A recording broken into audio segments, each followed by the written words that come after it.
Hello. Good morning. Good morning and welcome.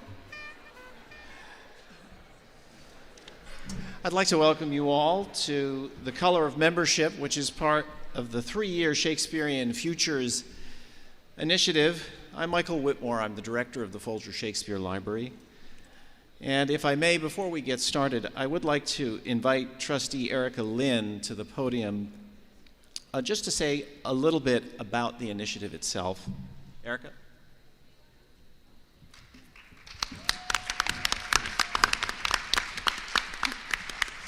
Hi, thank you all. I'm really excited to be here. I was a member of the program committee working on this 3-year initiative, which is going to be renewable, called Shakespearean Futures. This is the inaugural session. The goal of this initiative is to think about institutional and material conditions that affect our intellectual lives. We have a tripartite structure, so typically there will be outreach before the conference begins. Then there'll be the conference session, followed by feedback so that we can invite membership participation in outcomes and communication that on issues that arise as a result of the session. Anyhow, I just want to say we welcome member-driven initiatives such as this. I was a member when I started this. I'm now an incoming trustee. But anyways, and so I'm really happy for this inaugural session where there's actually going to be feedback invited afterwards, and hope you all participate and come to trustees with future suggestions to increase inclusion and outreach and communication. Thank you.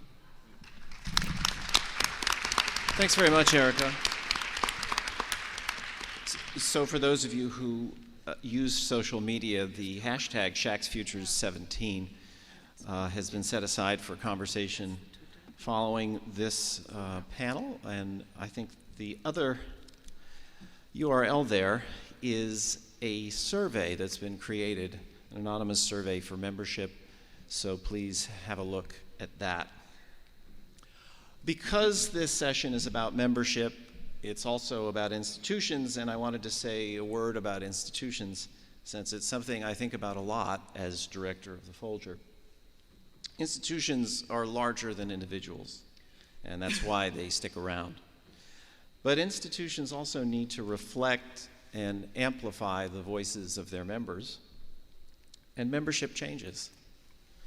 I'm reminded in a very different context of the inaugural 1932 lecture by the first director of the Folger, Joseph Quincy Adams, who declared that the Folger had been created to combat, quote, the forces of immigration, unquote, which he believed were, again quoting, a menace to the preservation of our long-established English nation, unquote. Adams couldn't have been more wrong about the reasons for the library's existence or about the nature of the evolving link between Americans and Shakespeare. The fate of those claims, which were made before the President of the United States and the Chief Justice of the Supreme Court, shows that most institutional prophecies are susceptible to irony. So a conversation at the SAA about the color of membership is vital because it focuses attention on some of those ironies that are now generated by the puzzle of race.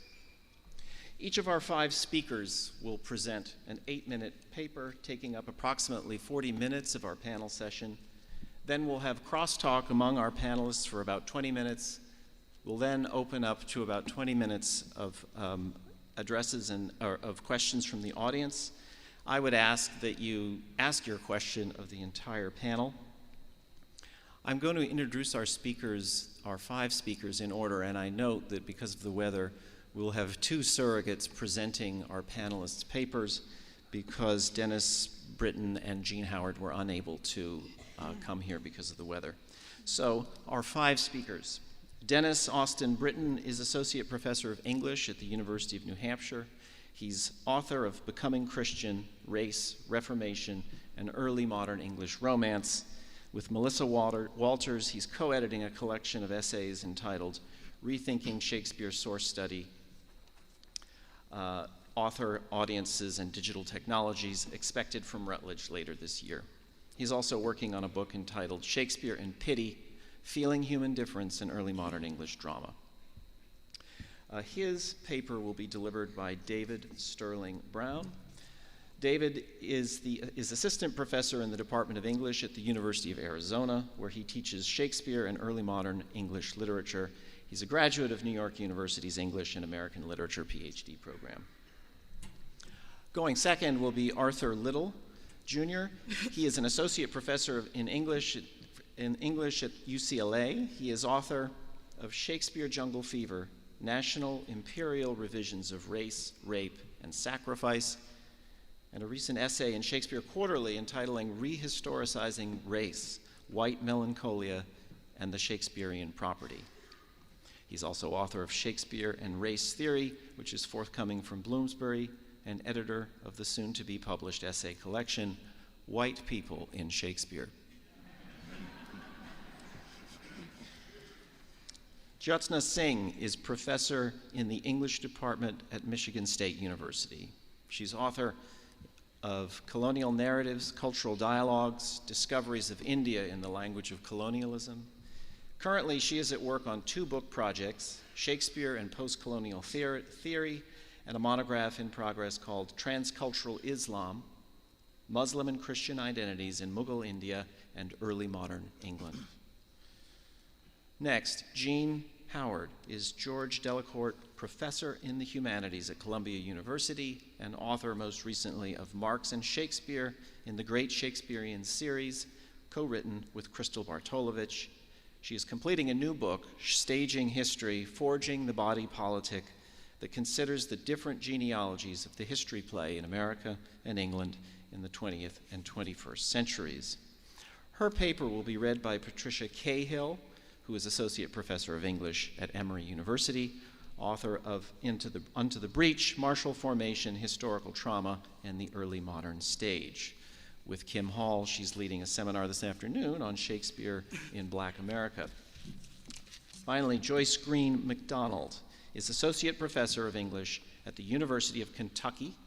She's the author of Women and Race in Early Modern Texts and has published several articles on race and performance in Renaissance studies, in Renaissance drama, and on Shakespearean adaptation in the United States. Her current project is a book called New World Shakespeares, which especially focuses on Black women as authors of and figures in Shakespearean adaptation. Please join me in welcoming our first speaker, Dennis Austin Britton, whose paper will be read by David Sterling Brown.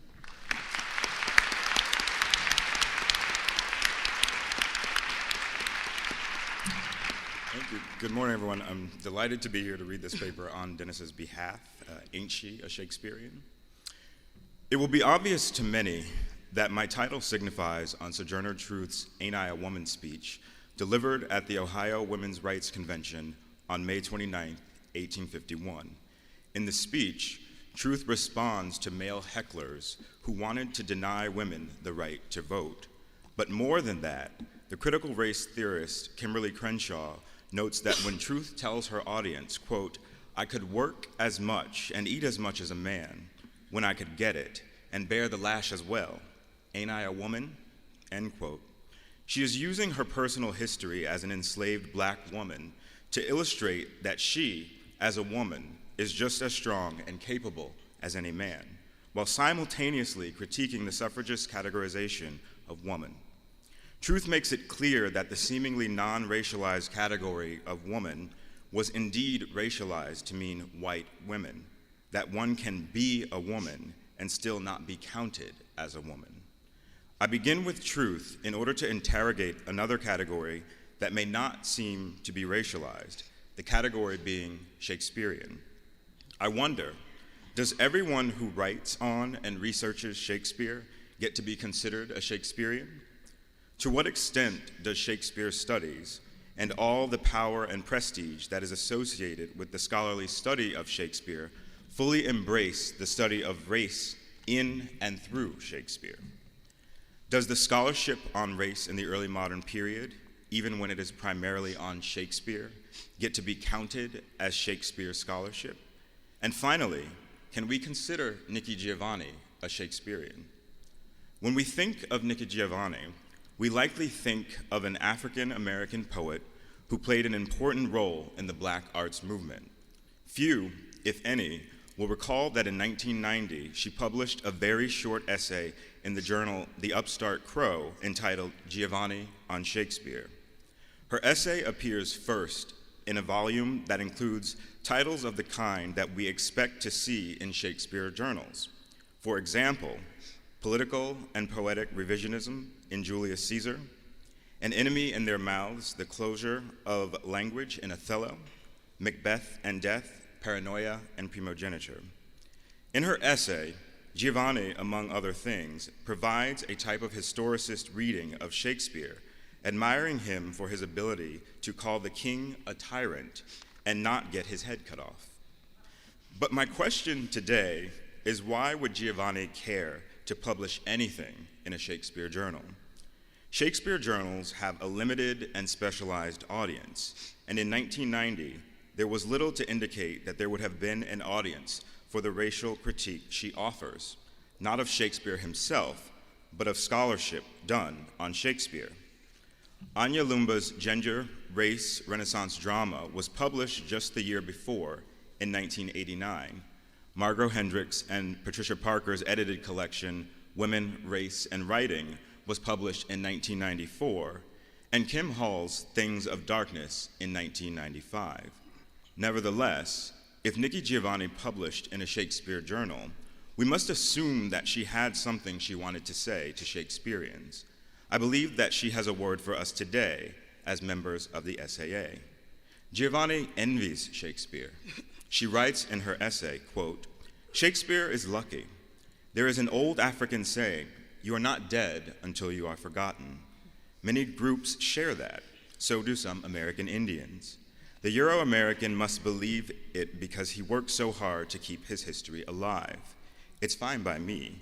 I hope, like Shakespeare, to one day be a Jeopardy subject. I hope that high school seniors quake at the fact that they have to take Giovanni before they graduate. I certainly can see the controversy over who actually wrote my poems. Why did I never receive a major poetry award? These things get many a professor tenured, keeping many a family fed. One might even win promotion to full with the lucky and unusual discovery of some obscure grocery list, proving once and for all, until deconstruction, that I do have false teeth. These things matter," end quote. Giovanni imagines what it would be like to be institutionalized in the same way that Shakespeare is, to be of such importance that entire careers, promotion to full, and feeding one's family could be centered upon her writing. But it's important to remember that Giovanni's fantasy, published as it is in a Shakespeare journal, and thus likely to be read only by Shakespeareans, also provides a powerful critique of the type of scholarship that is deemed as mattering. Giovanni imagines scholars doing the same type of scholarship on her that we often find ourselves doing on Shakespeare: questions of authorship, reception, archival work, and fashionable theoretical paradigms.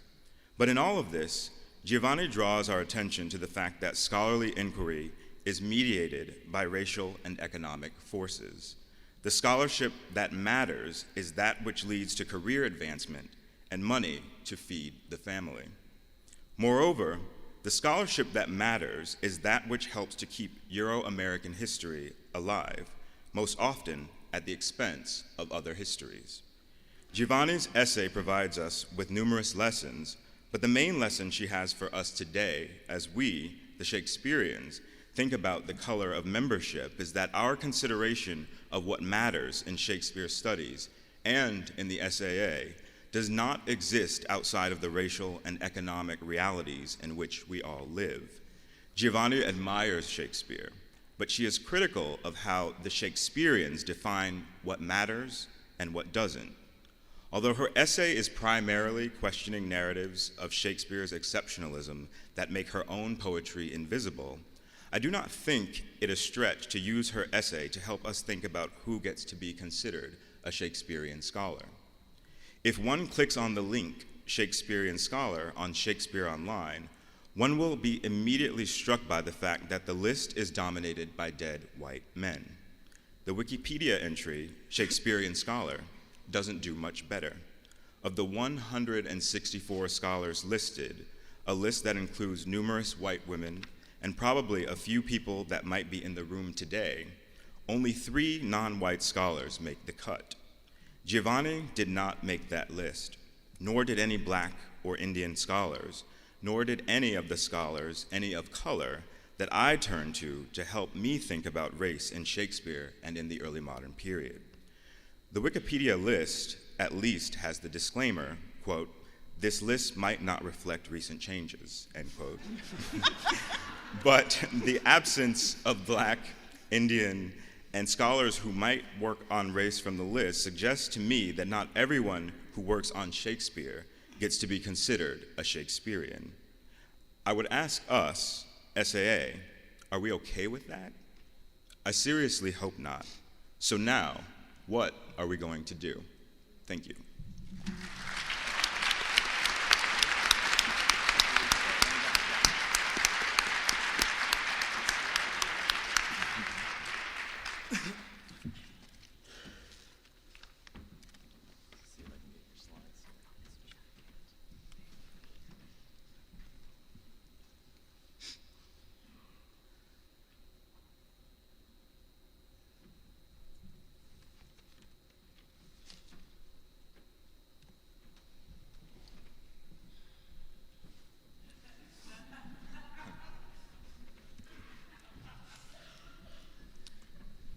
The quotation, good afternoon, by the way, and thank all of you for coming out.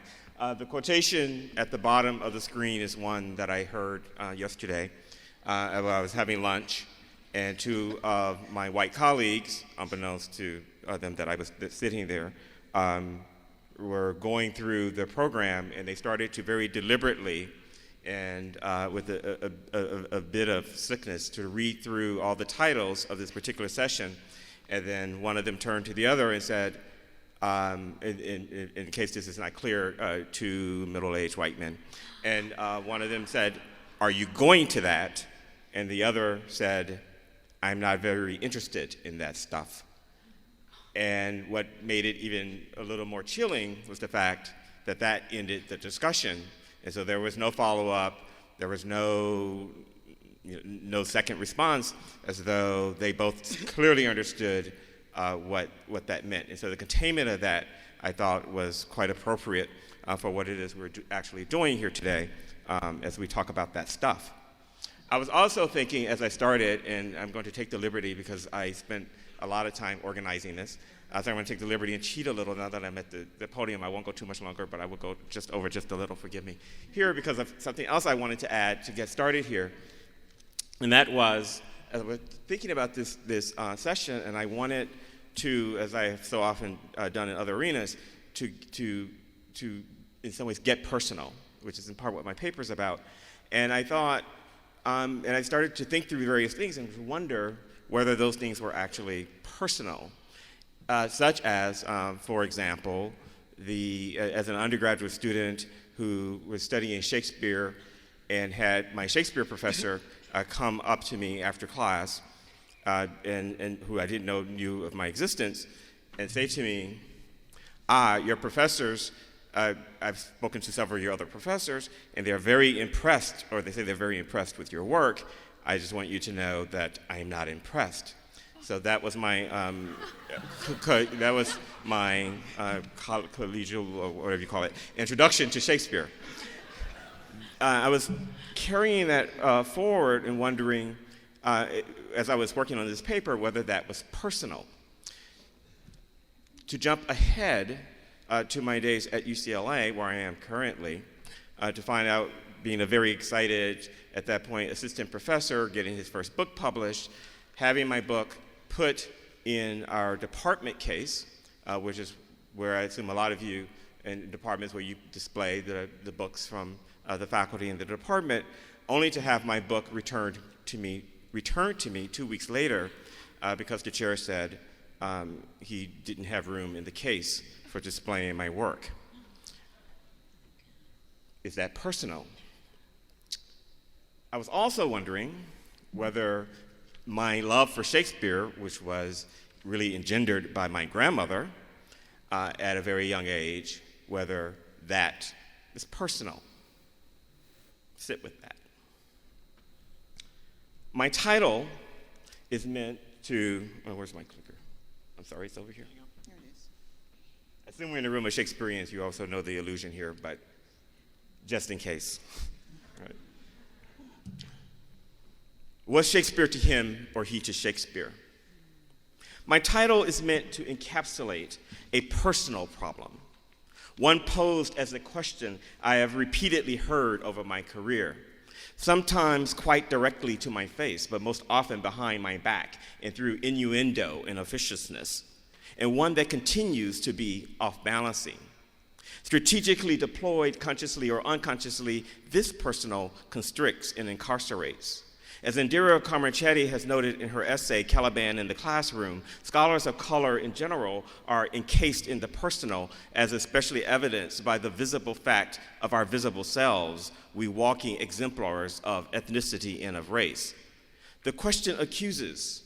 The he of the question, working as he does in Shakespeare studies, has broken the phenomenological fit that, quote, matches race with subject, the disciplining and containing of ethnicity into its proper and personal field. And because so many of us Shakespeare and early modern scholars of color work to varying degrees on matters of race, it becomes all too easy for our inquisitors to relegate not just us, but our work back to the discretely personal, where this personal already conveniently and consensually has inscribed in it a sense of the pathological. Tim Wise has argued that this act of keeping people of color off balance is a way, too, of keeping whites in control. A truism, he argues in his brilliantly incisive essay, Membership Has Its Privileges. This tacit and tactical deployment of an impersonal, meaning authoritatively personal, white privilege becomes a shorthanded way of claiming a phenomenological or osmotic fit between Shakespeare and the white scholar, even as so many of these same white scholars are confident in the racelessness, not just of Shakespeare, but in their own scholarly practices. Our work, our inquisitors know, underscores a truth about ourselves, that, quote, we are the local and the regional, as opposed to the universality of the West, nature to its culture, instinct to its intellect, body to its brain. Our personal bodies and our personal scholarship stand in opposition to the universal and the institutional, to the humanist principles so central to so much of the work we carry out in Shakespeare's name. Of course, such logic strategically forgets the white scholars in Shakespeare in early modern race studies. But the problem here isn't about the personal itself. After all, the authoritatively personal, I began with the desire to speak to the dead, ushers in nearly 30 years of scholarship in which, as H. Aaron Wieser has argued, quote, the personal, even the autobiographical investigative project proceeds from an unabashed passion, nor is that passion bland or banal, end of quote. So something else is going on with the charge levied against the scholar of color for whom the accusatory personal instantiates what slavery historian Orlando Patterson would recognize as an enactment of social death, the production of a consumptive rather than a generative passion. It's the personal, not as an instantiation of the universal, but as an alienation from it. Ayanna Thompson may be right when she opines, if Shakespeare studies were to support the inclusion of race studies more systematically and consistently, then our ranks may diversify more rapidly and thoroughly. But it isn't just inclusion, providing a more institutionally and intellectually open environment that's called for. What we need more immediately is a more sustained understanding and critique of our Shakespeare business and its intellectual and institutional practices. I would argue that in no other literary field does the relationship between the personal and the institutional play out in such an intimate fashion.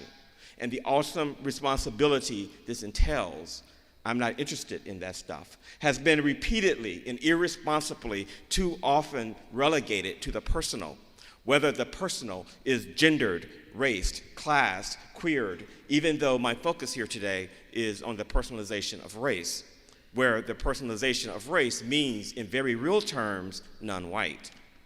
In a very exciting chapter, What's Hecuba to Him, on Hamlet, education, rhetoric, discipline, and the transforming of schoolboys from beasts into gentlemen, Lynn Interling, in her book, Shakespeare's Schoolroom, has argued that Shakespeare is poeticizing, quote, humanism's institutionalized method for achieving hegemony by consent rather than force, that is, by training schoolboys to, quote, imitate someone else's passion, allows Shakespeare, she says, to produce the effects of inwardness, of intense personal feeling, which she argues has long been recognized as characteristic of his texts. In fact, Shakespeare, in all its thick cultural signification, doesn't just present the exemplary embodiment of this preeminent personal, the effects of inwardness, of intense personal feeling, has a very long history in Western discourse. It, of course, underwrites institutional narratives of modernity. It also, and this is what I meant in my use of the phrase intimate relationship a few moments ago, it also underwrites the personal narration of Black lives that have, during the same period, been read at best as aping such feelings, such inwardness. Our field locates this intense personal feeling in white-raced bodies whose whiteness is rarely unmasked or unpacked. While new historicism, for example, could observe and unmask the institutional impersonality of an older criticism, Louis A. Montrose's lament remains only slightly less true now than it did in the late 1980s. Quote, a gentlemanly, that is, a benignly patriarchal Anglo-Saxon Protestant humanist ethos remains still today one deeply ingrained in the interpretive community of English Renaissance studies, end of quote. That is, whiteness by another name. Put differently, there's a very real need for white scholars in our field to recognize and interrogate the very real professional and institutional workings of what Interling reads as melancholic identification, or what I've elsewhere called white melancholia. We need, too, a more ethical outing of what Interling calls the habits of alterity implicit in school and institutional training, so that when read carefully, we may be better equipped to trouble any claim of the institution's seamless production of gentlemen with a univocally white ego. This need is nothing new, even though the field has worked as if by consensus to repeatedly pathologically personalize the issues and the stakes. It's worth remembering and reflecting on G.K. Hunter, who delivered in his own personal and passionate reflections on white melancholia in a changing world almost 50 years ago exactly today, that is on April 19th, 1967, in an address delivered to the members of the British Academy, who we may say were those schoolboys now successfully transformed into gentlemen. 50 years on, it's fair to ask, with a bit of transporting, where are we now? There has, of course, been an incredible body of scholarship and historical breakthroughs since then, and not in spite of, but even more importantly, in light of such remarkable scholarship, where are we now institutionally? For Hunter, who in the wake of the 1963 Robbins Report was one of those tasked with tackling elitism, gender discrimination, and class and culture prejudice in higher education by widening participation, that is, by establishing from the ground up 7 new universities in the UK. 2 of his obituaries described Hunter's main achievement as his imagining a new humanities ethos for a changing world. For us here in this room today, Hunter's essay, Othello and Color Prejudice, is very apropos, because more than a lucid and provocative reading of Shakespeare's play, Hunter clearly signifies on the Academy, its elitist membership, very carefully orchestrating a reading, stages an intervention, performs a kind of intellectual activism by deploying very thinly veiled misdirection to ask the Academy about its place in a changing world. I'm almost to the end of this. Quote, the modern theater-going European intellectual with a background of cultivated superiority of color problems in other continents would often choose to regard Othello as a fellow man and to watch the story, which could so easily be reduced to its headline level. Sheltered white girl said, color does not matter, with a sense of freedom from such prejudices. But this lofty fair-mindedness may be too lofty for Shakespeare's play and not take the European any nearer the Othello of Shakespeare. Shakespeare was clearly deliberate in keeping Othello's color, and it is obvious that he counted on some positive audience reaction to this color. But it is equally obvious that he did not wish the audience to dismiss Othello as a stereotype nigger. That last phrase, I would argue, was meant not just to throw Hunter's audience off balance, to recall, or in my audience, to recall Tim Wise's phrase, but to get personal. Nigger has a way of breaking through and especially exposing the stuff of whites. It was meant to punctuate and puncture his central thesis by bringing into more gentlemanly halls of the British Academy those persons outside it. After all, color problems weren't just on other continents, presumably North America, but were very close at hand, as evidenced by the summer 1958 London race riots, the 1962 Commonwealth Immigration Act, the 1965 Race Relations Act, and the ongoing racial unrest through the 1960s. In other words, Hunter brings in Shakespeare and Shakespeare's play to do institutional work, to call attention to its own situatedness, its ethical place in a changing world. Hunter's essay, though unacknowledged, seems at least in part to be a response to Philip Mason, who I won't have time here to go on about, but Philip Mason, who would argue in his book shortly before this, a book called Prospero's Magic, published in 1962, that racism essentially belonged to the lower classes, and that those who were in sort of elite populations were somewhat above it. And this is a point with which Hunter, I argue, take great contention. Finally, it's instructive finally to transpose the voice of my title so that I, as a scholar of color, am asking the question instead of hearing it. That is my title. And this is the most personal thing I will reveal today. It is indeed a question that I have been repeatedly asking as I watch whiteness play out in so many of the intellectual and institutional Shakespearean spaces around me. The question isn't just one I've heard, but one I've repeatedly asked again of work by a community of white Shakespearean members whose white melancholia unabashedly, perhaps so unconsciously, is put on display.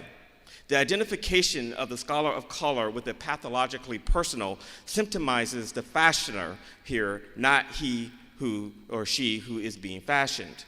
What's actually revealed is how the personal, as an underlying, remains unresolved and as something that is shiftable as a community of dominant discursive stories strain for gentlemanly authority and cohesion. We are in need, as one of the most consequential academic Shakespearean organizations in the world, of a more intellectual and ethical outing of what Erdeling calls the habits of austerity implicit in school training, so we may understand how our literary detour through Shakespeare's passion allows us to access identities, fashioned selves that are as deeply institutional as they are personal. To me, it seems both necessary and urgent for us to claim, to clarify, to borrow a word from Toni Morrison, our passions as our own. Was Shakespeare to him, or he to Shakespeare? The question here isn't a small one, and it isn't merely personal or academic. Without care, our institution runs the risk of turning my question in on itself and turning Shakespeare into a mere antiquarian object, an ancient exemplar for academics who so officiously feed on Shakespeare's global and local capital, turning what is deeply personal for others of us into impersonal fodder. Thank you.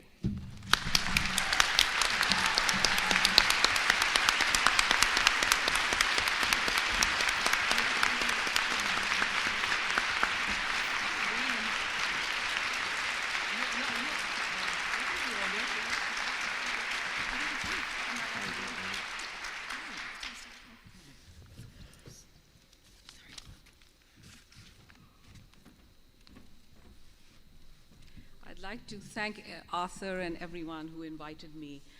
Just a short note here. When I gave this title to Arthur, it was kind of long ago and far away. And since then, a term that I will be using a lot in my paper is affective community, which is kind of not here. So I use, can I just, this here? Just here, yeah. I use the term colorblind as a trope, a point of entry to consider how we can uncouple associations between Shakespeare's works and the canonical status within a regime of whiteness under the guise of universality. I recognize the negative freight carried by the word colorblind. August Wilson, through Western drama, The Ultimate Challenge, quote, "We do not need colorblind casting, we need some theaters to develop our playwrights," unquote. Here at the Shakespeare Association today, we have our playwright, Shakespeare, and issues of race, gender, performance, ethnicity, and so forth offer both a challenge and promise in mining his plays for productions of difference. And so the question before us today is how to make Shakespeare relevant to more students and scholars from minority and other marginalized populations, how to vary and multiply the colors of the profession. And to sum up, how do some canonical investments in Shakespeare, I think which Arthur and others pointed out, participate in the mapping of hierarchies of Anglo or the dominant white culture and civilization upon relationships of race, gender, ethnicity, class, etc.? A course description from an elite institution against which students protested as a requirement in 2016 states that the study of English poets as follows. It says that we must take up questions and problems, quote, that resonate throughout the whole of English literature, the status of vernacular language, the moral promise and perils of fiction, the relationships between men and women, the nature of heroism, the riches of tradition, and the yearning to make something new, unquote. In its claim, this syllabus takes up questions and problems, but it blithely erases the more vexing questions of racial, sexual, class dissonances, and of course, its glaring heteronormativity and homophobia, for instance. Therefore, many students who protested to this argued on the grounds that we need literatures relating to gender, race, sexuality, ableism, ethnicity, and so forth. I do not propose that a political straitjacket on scholarship and pedagogy, which should be broad and varied as we are, but I think we should keep in mind what Giovanni mentioned, what matters, whatever syllabus we are designing. So coming back to the stage, I believe that the stage is a really fertile and a productive site to mine some of these possibilities of inclusion that we are talking about today. And beyond textual scholarship, I believe the deployments of difference on stage, racial, gender, sexuality, can nurture a new, inclusive, affective community which beckons us to be members who refuse alignment along the secure axes of filiation to seek expression against or above possessive communities of belonging. This is a quote from Leela Gandhi's book, Affective Communities, Anti-Colonial Thought and the Politics of Friendship, 2006. And I think this idea of community that's affective sort of intersects in interesting ways with Arthur's notion of the personal that we can maybe pick up in the Q&A, because this is a personal community, a personal investment. So why is the stage important? And second, how are race relationships addressed on university campuses today? And I don't know if you're all obsessed with university and college websites that I am. Every university and college webpage has declarations of commitments to diversity and inclusions in the interest of the color of the profession.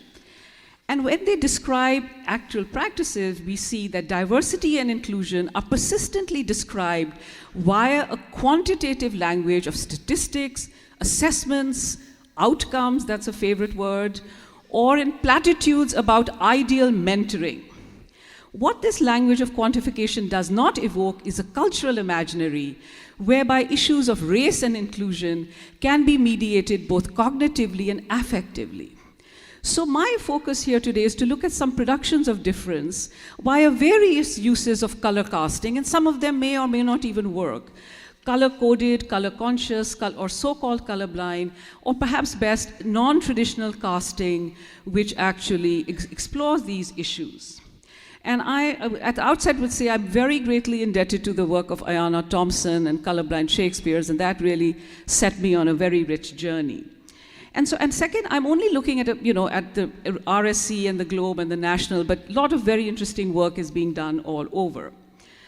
So specifically, I believe that some instances of non-traditional casting with fluid identity formations can unleash a vital poetic imagination that enables us to imagine a transnational or affiliative solidarity between diffuse groups and individuals. This is a part of that affective community. Theatrical experiments in non-traditional casting can awaken, in surprised, confused audiences perhaps, a capacity for personal hybridity and to recognize the importance of a radical alterity, and perhaps to embrace, as Leela Gandhi says, a world without taxonomies.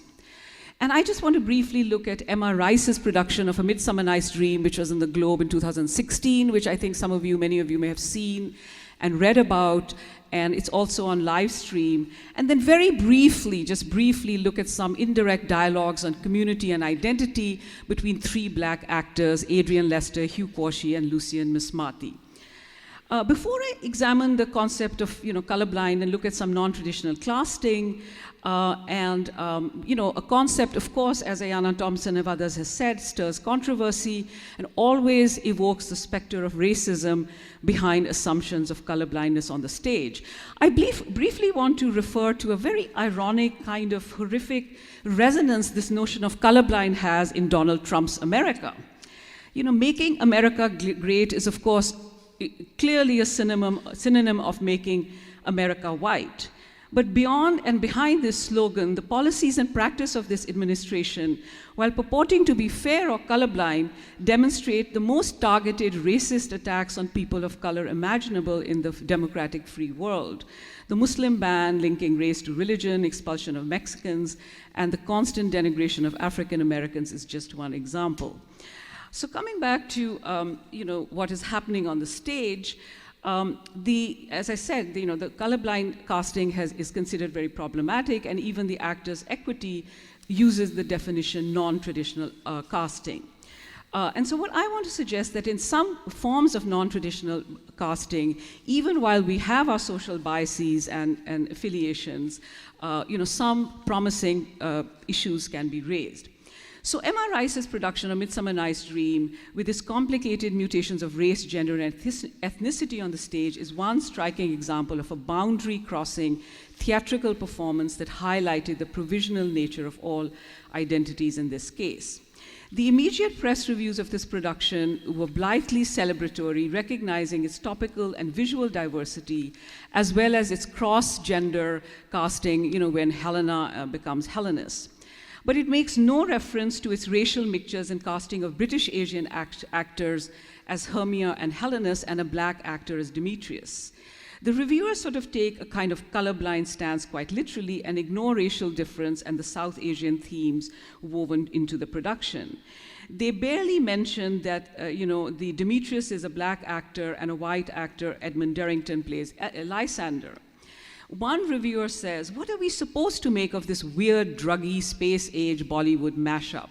Nothing much, except that Shakespeare belongs now and then and here and there and everywhere. Another one says, I think perhaps more aptly, that this production is disruptive, unnerving, highly comic, but it cracks the surface of normality, and I think that's what interests me, and lets hallucination and truth escape hand in hand. And so, if any place is evoked in this, I think, in this play, and Emma Rice herself mentioned, it's glimmers of Indianness in the long, visible sensory spells of sitar music and so forth. But the idea of Shakespeare here, there, and everywhere, without being bound and gagged up some anthropological avenue, these reviewers note seems to suggest pure entertainment eschewing any larger political agenda. So what is the significance of this mishmash of a production in casting, set, the gender realignments? In one obvious way, it disrupts associations between Shakespearean plot with whiteness and with pure Anglo civilization and culture.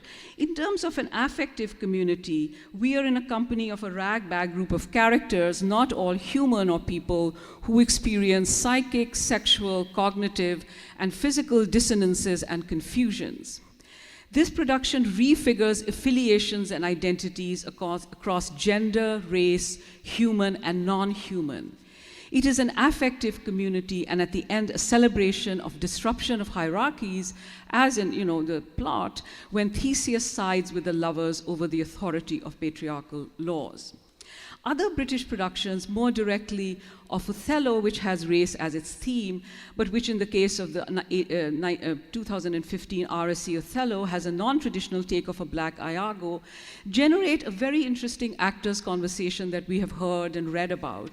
A dialogic exchange on the problems of race, identity, casting, and representation. Following interviews of black actors Adrian Lester, Hugh Quashie, and Lucien Masmati, these actors bond, agree, disagree, and examine their relationship to the race-conscious world against which they represent racial difference on the stage. Here we have a reversal of the late Victorian rebels in Gandhi's book, The White Men Who Protested Against Empire.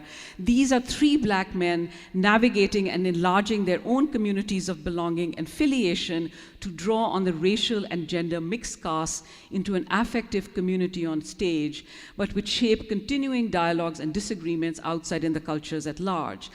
Since, for the needs of time, I don't have time to quote all of them, but Adrian Lester is perhaps most utopian when he says, quote, "Soon we'll get to the point where race and class and gender of the actor will not matter." Lucien Masmati, even though he endorses playing Iago as a black actor because it justifies, it explains the betrayal, he is very conscious of the way in which the color of your skin, as he said, shapes the parameters of your being. And Hugh Quashie, who had some resistance to playing Othello in the beginning, also is very, very thoughtful about the different kinds of communities black men, African men can mediate through the roles of Othello and Iago. So to finally kind of sum up, is that these brief examples from the mixed non-traditional casting on the British stage, I think, offer useful models of affective communities that I hope that in the Shakespeare.Association we can consider to some extent. Michael talked of the word institution. I would like to use the word community and say that institutions are also bound by communities. And this is something that the John Quincy Adams, I think, saw a very different kind of community than we see today. And so what brings us together at the essay and at the Folger, one of my favorite places, if I can say, is not any blithe sense of togetherness. The fault lines of tenure track, fixed term, lecturers, and our struggling graduate students, who we all love, are real, as well as the gendered, racial, and cultural lines, as Arthur pointed out, of people who say, well, I don't want to watch this stuff. And these are real and palpable on many occasions.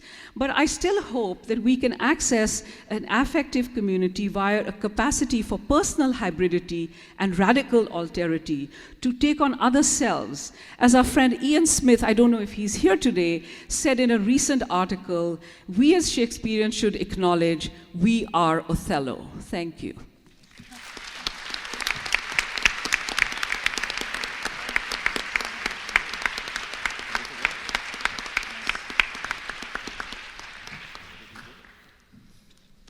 Good afternoon. I'd like to thank Arthur in particular for welcoming me to speak in Jean Howard's place. And I'm just going to ask you to keep in mind Jean sitting in Pittsburgh trying to get here for 2 days and feeling really sad that she can't be the one to deliver this talk on which she's worked so long and so hard. The talk is entitled Self-Conscious Whiteness. For years, I've edited the Bedford contextual editions of Shakespeare. We have published 14 titles. By far, the most popular one is Kim Hall's edition of Othello. Why is that?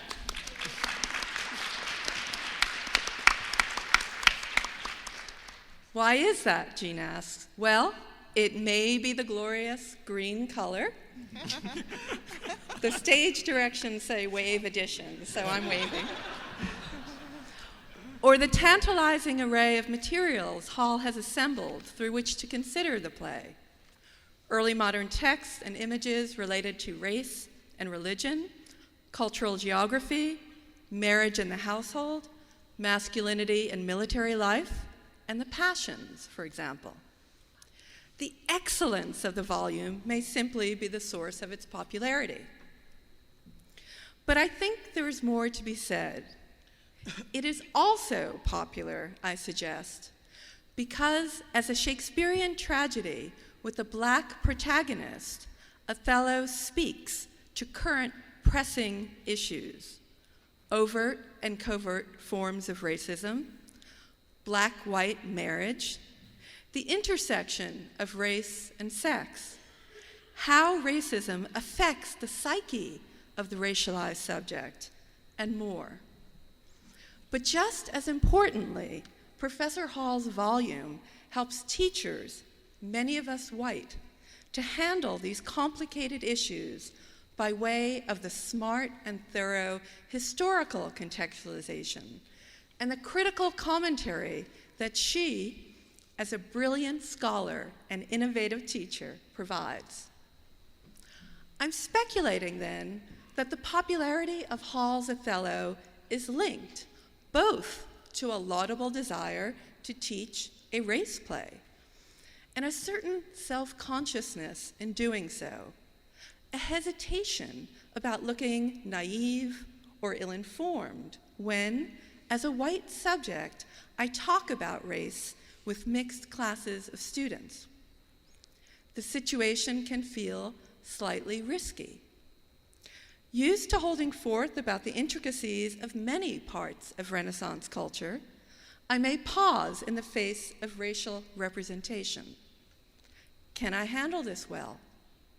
Can I handle it if I have some African American students in the class? What if I have a lot of them? How do I get Black and white students to talk to one another about race while dodging the bullet of liberal guilt, or making students of color play Native informant or speak as representatives of their constructed racial identities? These questions may be in the back of my mind as I reach for Hall's edition. At this round table, we are talking about the color of membership, which I take to refer both most immediately to the membership of the SAA, basically white with widely scattered dots of color, but also about the faculties and student bodies of the schools where we professional Shakespeareans teach and where racial proportions are different. If most Shakespeare professors at the SAA are white, increasingly our students are not. This is true even at elite universities, where faculties have diversified much more slowly than student bodies. We are now members of institutions where it should be embarrassing not to be ready to step up and address race in the classroom. Even as I rely on and learn from Kim's scholarship and editorial work, I know it's not the job of Black scholars to make me comfortable teaching race. Rather, on a daily basis, it's up to me to try out, sometimes with difficulty and failure, the strategies and gain the knowledge that will make classrooms inclusive, which is not the same as making them comfortable or risk-free places. Higher ed at large is now grappling with the difference between diversity and inclusion, between adding color and having institutions change their identities and their operations as a result. While the SAA will now have, in the wonderful Ayanna Thompson, its first Black president,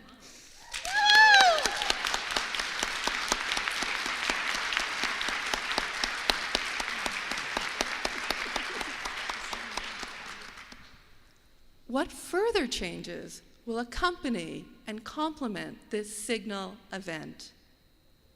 Admitting more Black and first-gen students to the Ivy League has revealed to me how difficult it is without constant and intelligent activist effort for the presence of new members to change these institutions. The students at Yale asking the administration to change the name of Calhoun College were, whatever you think about the particular demand, simply saying, does it really matter that we are here now? What about this place can be different? A question for our general discussion might be, what could be different about the SAA now that there are more dots of color among our membership and many more students of color in our classes? Which leads me to a final point about whiteness.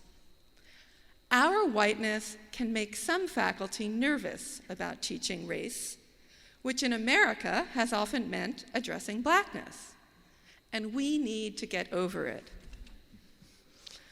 But more important than shedding such embarrassment is the challenge of becoming productively and critically self-conscious about whiteness as itself a racialized and powerful and privileged subject position, and to incorporate that knowledge into our professional lives in practices that may range from the glosses we write when we edit texts, to the kinds of theater history we create, to the kinds of questions we ask in a classroom, and the kinds of institutional practices we support. This requires often a reversal of the axis of vision and new questions.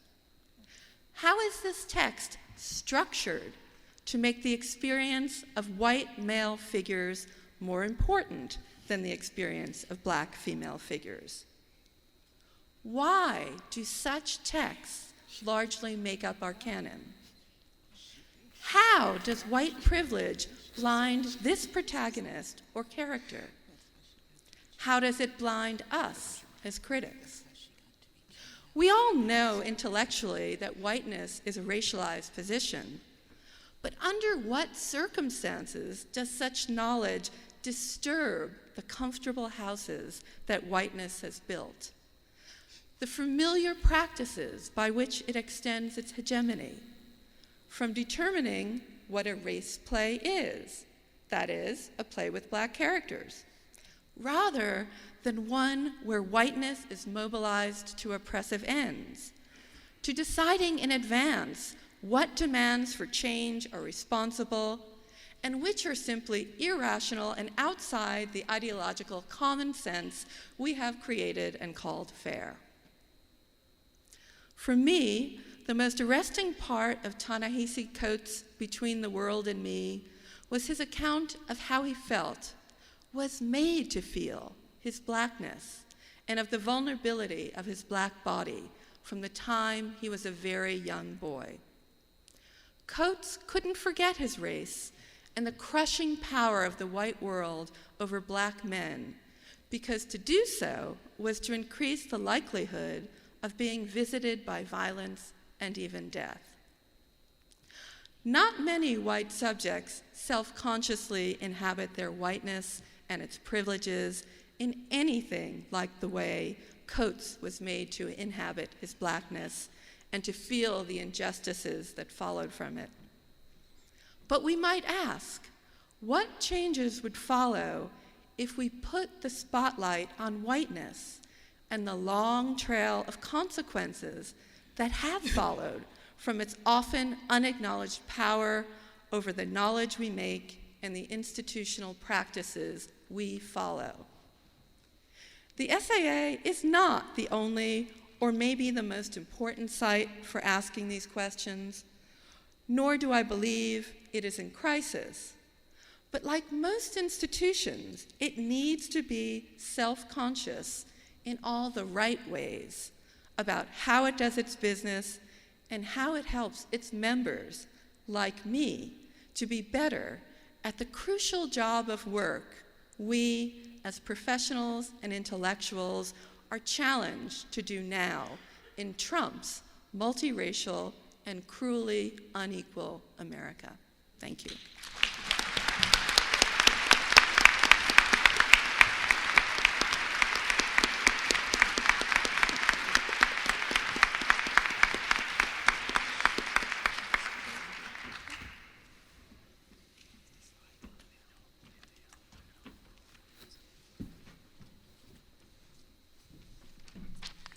Let me see if I can get this. Good morning, and thanks all of y'all for coming to hear us today.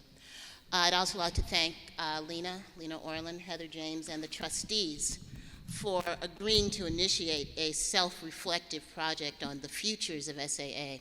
It's easy to get caught up in thinking of the future as only concerning us as individuals. But if we do think only in those personal terms, excuse me, Arthur, we ignore the means through which that trajectory ideally moves. I look out today and I see Ann Jenny Cook, my dissertation director, who was the founder of the SAA in many ways as we know it today. I see my student, Drew Heverin, he's really smart, who is here at his first SAA meeting, and I know that none of us moves forward by ourselves. The SAA at its best is a clearinghouse, a facilitator, a mead hall, where you can meet people and form alliances and discover, over time, the lay of the land. It's good for us professionally, and it's been crucial for my own intellectual development. But when we don't pay critical attention to how SAA works as an institution, what it's good at, what it's bad at, how it can get better, we rob ourselves of a chance to make sure that the future looks like somewhere we actually want to work or to teach others how to do our job. My title was originally going to be Race and the Making of Shakespeareans, which would have allowed me to stroll backwards in time to the Mesozoic era when I was a graduate student and to my first time at this meeting as a regular faculty member. My SAA origins myth was back in the old days when Kim Hall and Margot Hendricks and I would be mistaken for each other. So maybe that's my superpower, shape-shifting like that. While I do believe that race is one of the institutional factors that makes a difference in how SAA functions as a place for intellectual work and professional development, that feels like a separate paper. And so I decided instead to focus my remarks on the printed title, Race and the Making of Shakespeare. What does race have to do with the Shakespeare we make in our own minds, that we profess to our various audiences, and especially that we teach to our students? Because I think that it's in our teaching, a means through which the Shakespeare we make in our mind has a far wider and deeper public penetration than the Shakespeare most of us write and publish about, where the connections between ourselves as Shakespeareans, our race, and Shakespearean text and performance becomes most visible and most enduring. I said enduring. I'm an optimist about teaching, and I think it's fun most of the time. I said I'm an optimist, but I'm not a fool.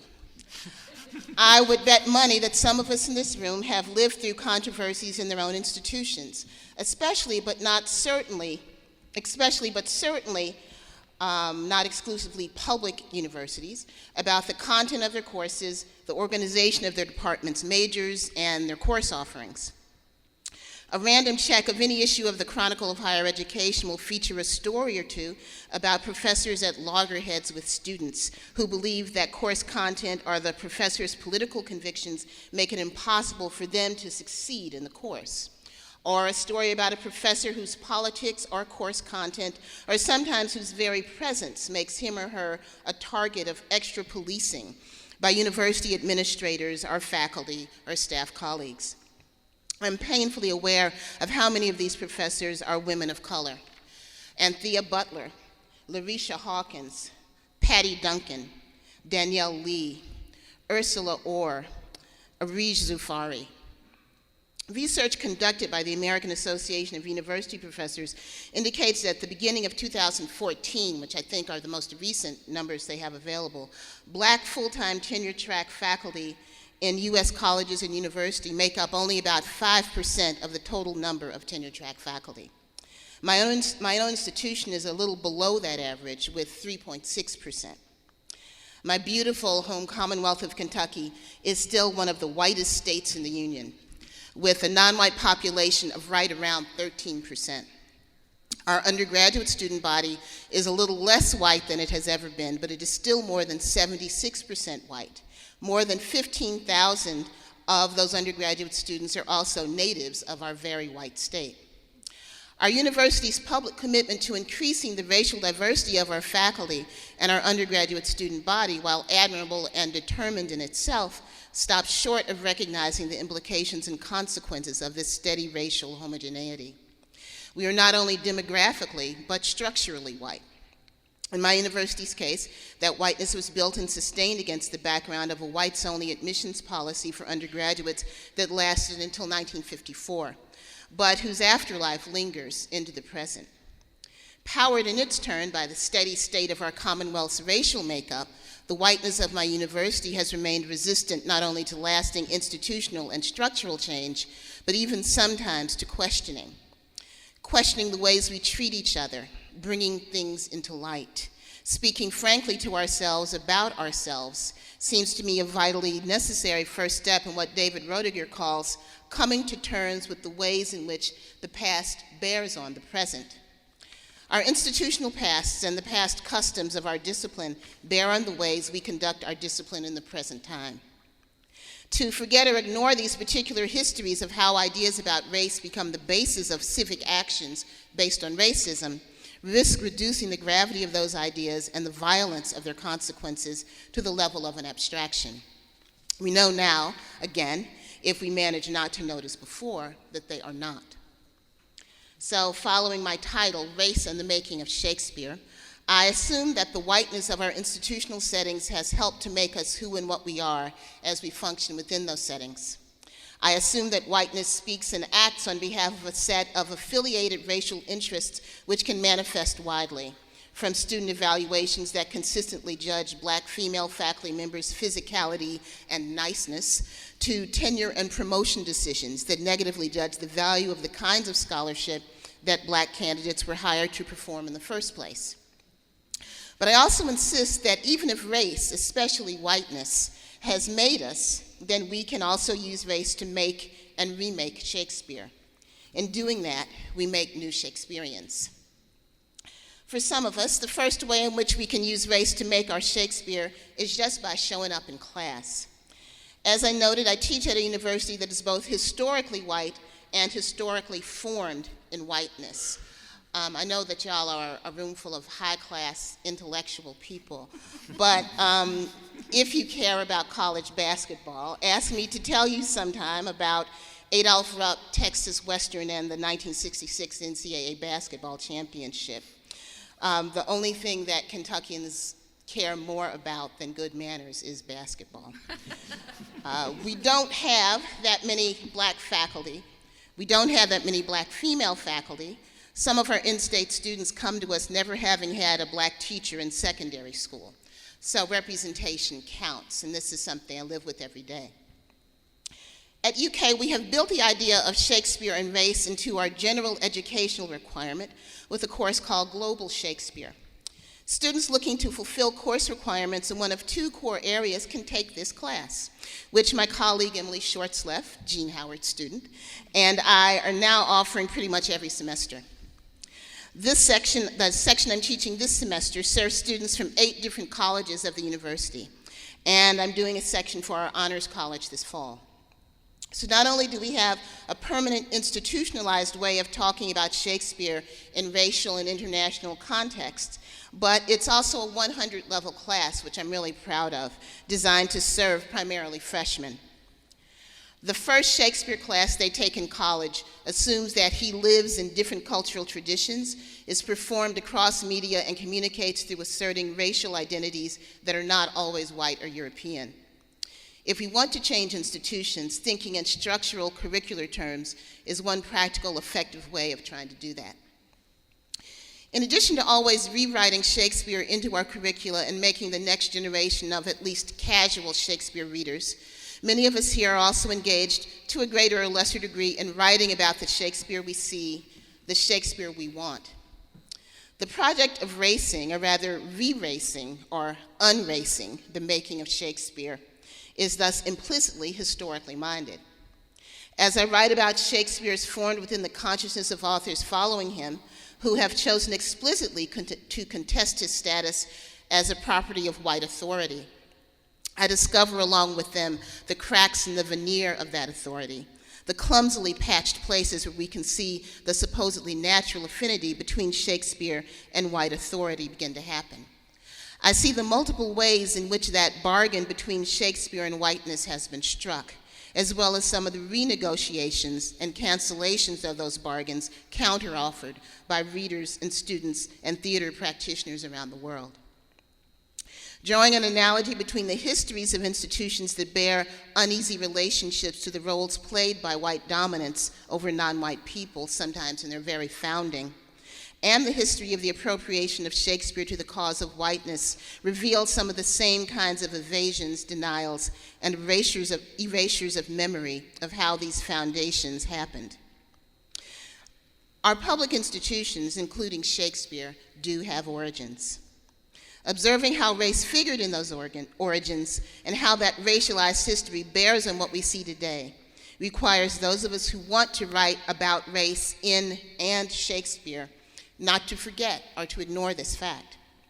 The past does bear on the present, yes, but the present also bears on the kinds of future that we want to make, to leave behind for those who follow us and take our jobs, if, that is, our jobs continue to exist. So we write, we teach, we go to committee meetings, and we become deans, and we refuse to forget. Thank you.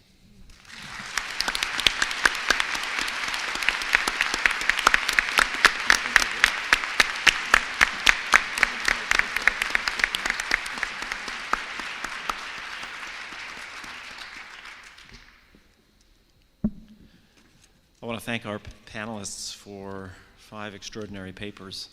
Since we have only about 12 minutes until we break, I think it would be best if we just went to audience questions. The session is being recorded, so we need to have you amplified by a microphone if you're asking a question. And I do want to confirm, yes, I see a microphone right there.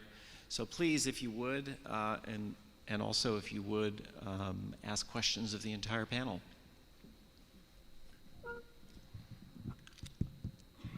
Hi, thank you so much for such an invigorating, timely, important panel. I was wondering about, and I think you all sort of touched on this, and it was sort of spawned for me by, I think Giatsna said something towards the end, about our graduate students, whom we all love.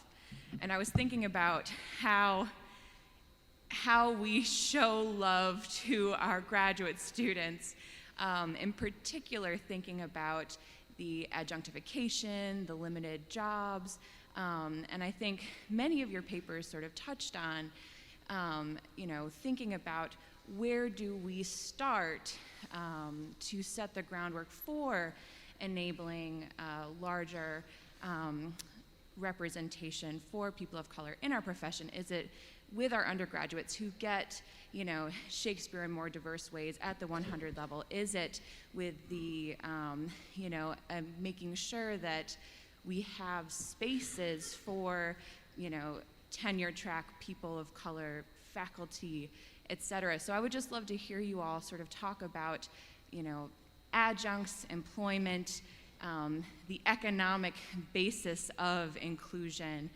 for faculty coming through. Thank you. This is obviously a very large question. And one of the things I came across in my own research is how racialized the ranks of adjuncts are. So that's another place where we can see race helping to make Shakespeareans and helping to make the modern university. I'm not going to stand here and speak for people, who are contract faculty. That's not my thing, and I hope that I made it clear in my paper that I was speaking from the experience I do know. One thing I hope becomes possible as long as we're talking about the futures of SAA and the futures of universities is that we make space within our organization for that conversation as well as for more conversation generally about teaching. But that's what I have to say. Does anybody Can I just add just briefly? I think about graduate students, it's really important not only that we help them in their publishing and jobs, and they're two of my very dear graduate students right here, but I also think the kind of sort of networks, the kind of mentoring and support systems we need. You know, we have in many very good universities, there's no support networks for graduate students. And so we, you know, try, and I think all of us try, is ways in which helping them enjoy and love the profession and not be caught up in too much competition. You know, just simple things like that, I think, make a lot of difference. Other questions? Go ahead. Thank you for these talks. They're really invigorating. Each speaker today addressed the personal narrative, sometimes directly by talking about how personal things can be, and then also obliquely by referring to how events can become real and palpable. My request is to ask each of you to discuss the risks and rewards of offering personal narratives. The personal narrative is something that's discussed nowadays in many disciplines, from political science, sociology, anthropology, and thinkers from a broad range from Hannah Arendt to Judith Butler have talked about how the personal narrative enables us to empower ourselves, and they do it by punctuating and puncturing ideology and dogma.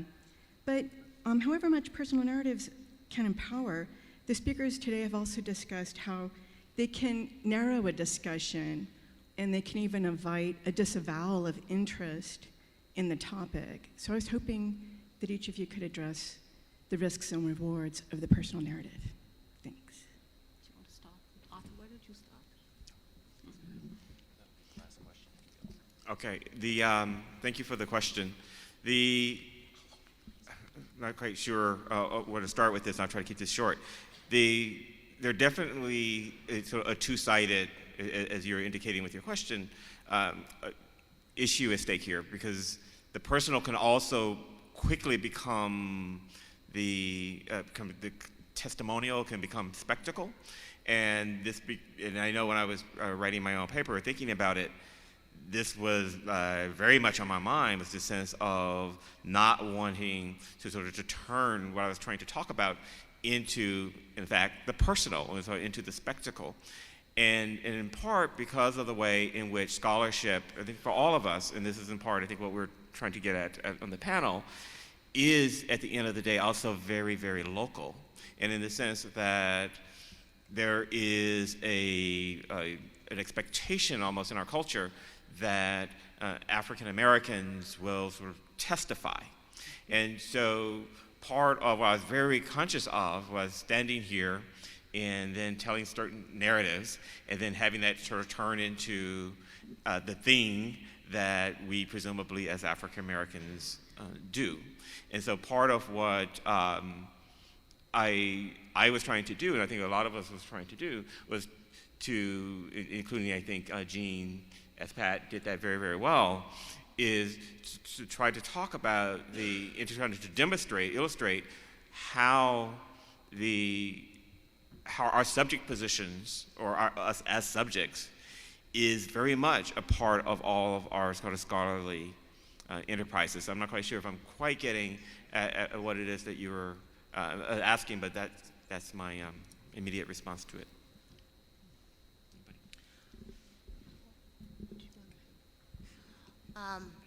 What I'll say is that, I'm an old-timer at SAA. I've been here a long time. And so it's kind of inescapable that I see and experience myself here as a black female, a person in a black female body.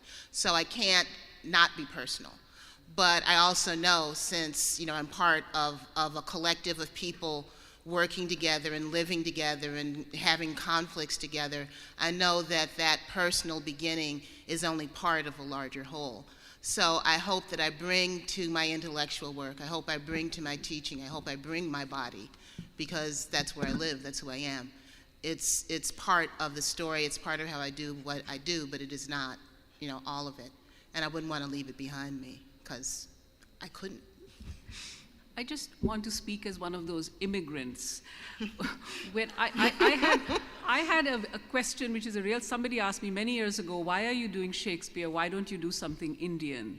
So that's when I decided to do Shakespeare in India. Just as my... You're so hard-headed. I'm going to be one of those obnoxious people with 3 things, but they'll be quick. Well, 2 of them will be quick. I thought I was. Sorry. Am I speaking to the mic now? Okay. Sorry about that.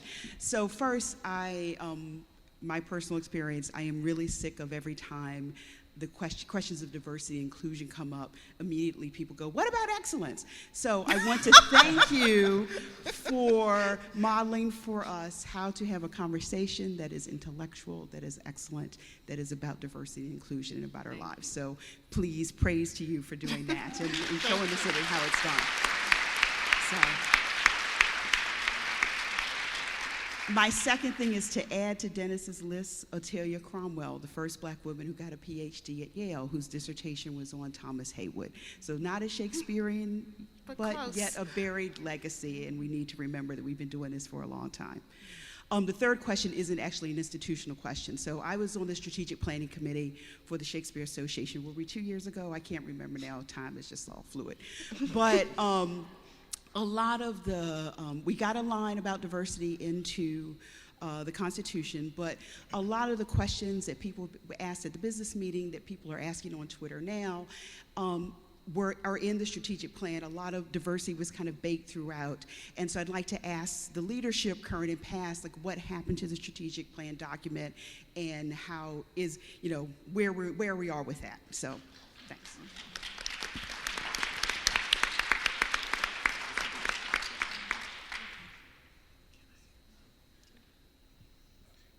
So I thought somebody was going to address Kim's question. I can't hear Tim. Yeah. So I think the question is for the SAA leadership, and we'll pass that along, and I know that'll be part of the discussion. Lena, if you would like to say a word. Here's a mic. You're going to need that. The committee to which Kim referred, which was chaired by Jean Howard, was an ad hoc committee called Strategic and Long-Range Planning for the SAA. It was a long and substantial document. We're still working through it. So that this year, for example, the members of the Board of Trustees received every year the board changes slightly. 3 people rotate off, 3 come in. So there are always new people, and this year the new group received the committee report again, and we're still working through it. Thanks very much. Thanks, Lena. All right, we'll have the last, I believe it's the last question since we're coming up on lunch. Please. Thank you. I'd like to begin by thanking the Shakespearean scholars of color who have nurtured me since I started coming here. I felt lost, I felt like I didn't belong, I felt inadequate, and I felt like an imposter. But the most loving and brilliant and wonderful people who are still in this room have made me feel like I belong and I have a place. But I think that's every graduate student's, not just those of us of color, that's every graduate student's experience, perhaps. My question for this panel has to do with discussion and language. As recently, very recently, we get to a point when discussing things like race in the classroom, in Shakespeare, if you find that you are the only person of color in a room and a topic comes up that is difficult, that people find it difficult to talk about, there's a silence and then a moving past. I'm wondering, is there a way, how do you deal with that? That's it, that's my question.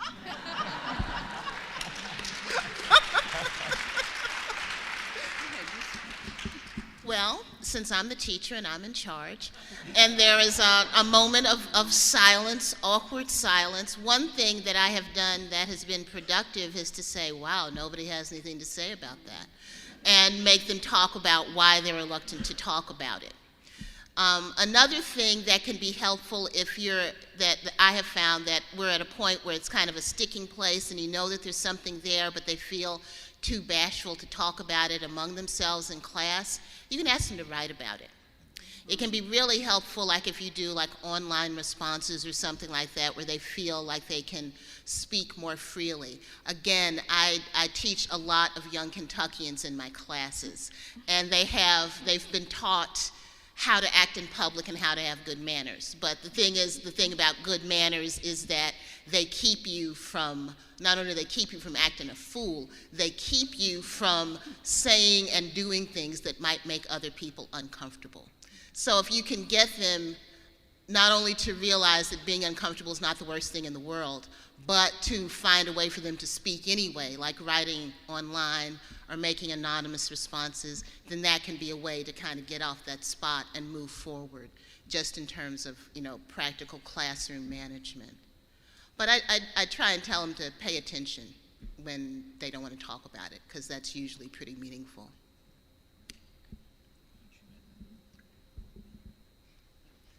Okay, just before, I'm not answering that question, but just before Mike wraps things up for us, I just wanted to add just a couple of quick things. One goes back in part to Kim's question, even though, of course, I was not part of the strategic planning committee, that one of the things that I would like you all to think about when you respond to us, and we hope we do get some responses, and by the way, I'm not sure if you were going to say this about the napkin? Please go ahead. That if you don't have our URL, it will be available at the Scholars of Color Social. We've had it printed on some nice little napkins for you, and so you can have a cocktail, a napkin, a URL, and yeah, and even sort of do the whole thing while you were drunk or what have you. Anyway, we'll get to that. We'll get to that later. But in any case, what I would like to say is that that what I would like to encourage SAA to do is, after this initiative, the 3-year initiative is over, is to seriously think about, I think, using this slot right before lunch, to think about it as a moment for us to have in the association a professional plenary. And what I mean by that is a plenary where we invite papers, et cetera, that's not focused on us reading plays and doing all the other things that we do at SAA, but where we get to think about how we work and how we operate professionally. And I think that one of the things that would do, and I think is very important for us as an organization in terms of moving away or to resist inertia, which can always very easily set in, is for us to have an ongoing conversation, and that would be, I think, take us a long ways towards inclusion. The other thing, more selfish than that, if that was at all selfish, is that all of the folks, the papers you heard today, are also not necessarily those essays, but are people who are appearing in White People in Shakespeare. And so that just gives you a sort of a sense of the volume that is, I hope, will be coming out soon. And so please look forward to White People in, yes, Kim, essay still need it, see that guilty look. All right, in any case, stay tuned for that.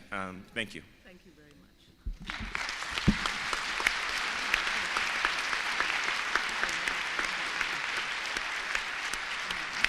Thank you, Arthur, and I just want to thank the panel for a terrific and focused discussion. Please, I hope that I can speak on behalf of the panel to say also thank you to the leadership of the RSA for... SAA. Sorry. You almost made it. Yeah, trying to get out to lunch. That's what's happening. To the leadership of the SAA for recognizing that a sustained and focused conversation about the color of membership is something that's important, and that is important to foreground and put in this slot. I'd also like to invite everyone in the room tonight to come and see those fabulous napkins at the Scholars of Color Social tomorrow night. Sorry, don't put me in charge of anything.